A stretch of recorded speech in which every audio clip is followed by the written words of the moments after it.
Hey guys, welcome back to another adventure with me. Today we're going to be making something based off of actually what a project I made a few days ago. This project used parchment paper and popsicle sticks and paint. It was actually more appealing than the hot glue pieces I was making, which the hot glue pieces were kind of more of a playful joke than a serious decor idea. But again, they all worked out for the most part, so if you'd wanted to use them, you totally could. No one would stop you. This piece though I actually really liked making because it was kind of a candle cover. You could put a small light under it and it looks nice. Obviously it could use some touch-ups here. I did do it just a first time around. I hadn't tested it beforehand, and so it did end up being a bit more messy than I would have liked. It was a lot of testing here and there, but I like to kind of do things organically, so to speak, when I do these videos. I like to kind of try them because it's not always going to be easy. And obviously a lot of things do take practice time. Some things take a couple of goes to get them correctly. And I kind of like to show that fact, is that I'm not going to get everything right 110% the first time around. So based off of this idea from yesterday, I had a few more ideas come about that I wanted to go and try. So I'm going to be making a sort of hanger that works along the same lines of the lighting situation. No, it's going to be a bit smaller, it's going to be more square, and you can hang it up places. So let's get right into that, and hopefully let's see if this one can go along without a few hiccups like this one had.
Well guys, that about does it for this one.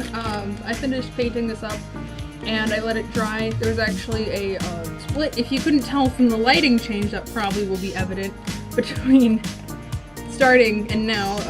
My camera actually ran out of space at one point. I didn't realize until it beeped, and thankfully it ran out of space right as I finished painting this, so I got time to let it dry anyways. But this is actually the finished product. I mean, there's obviously spots where I can paint it in a little better. There's a few small wooden spots. That's the word. Which I'll probably go back over with like a smaller tip paintbrush. I just don't have any available right now because they're all being washed. Either way, this one actually has, this one was a little more functional, so to speak. I mean, the knot at the top allows for hanging. You probably should measure if you want it to sit nice and like level. I eyeballed it quite a bit, which thankfully it turned out to be pretty center anyways. But yeah, I put the parchment paper on every side. There are probably easier ways to go about doing this that if you figure out, let me know, because efficiency is good. You probably could make the frames first and then parchment paper them before gluing them to the actual piece so you don't get some wrinkles like you have here. These ones turned out just fine for the most part. And I would also probably use more parchment paper in the future to bend over so these seal more like a corner and don't have such an open space in between them.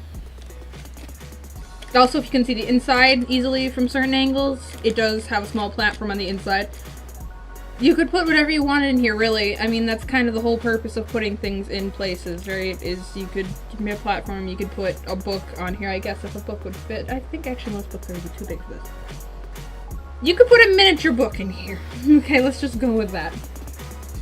Or if you wanted to use it as a hanging phone stand, I suppose. I mean, you could easily do that as well. It might tip over. I'm not sure. I haven't tested this. Yeah, no, maybe I wouldn't put my phone in there. Might not try that. Might not put the phone in there unless you make it longer, or if you balance it out somehow. I actually made this one though just because you put a fake little candle in here. I didn't have any fake candles. I keep forgetting to buy them, so I should put that on a list to go and buy. But then you put it in here and it lights up and it looks really nice hanging from somewhere, and it's not a fire hazard. Please don't use real fire when doing these, because I don't want to hear that you started a fire because you put a real candle in here. So please use electric candles, please. That's like my warning here. Anyways, thanks for joining me on this one. Feel free to try making these. Let me know what you make out of them. Send me pictures if you want. You know, I said my Instagram is here. I mean, there's my page here. You can just send me whatever, or tell me if it went disastrous or not. Paint it however you like it. Go with whatever color you feel fits, or don't go with any color at all. It looks fine without color too because of the way it's styled. So hope to see you guys in another adventure next time. Thank you for watching. Please don't forget to like, comment, and subscribe if you enjoyed. If you didn't enjoy, then just comment telling me why you hated it. If not, then see you in the next adventure.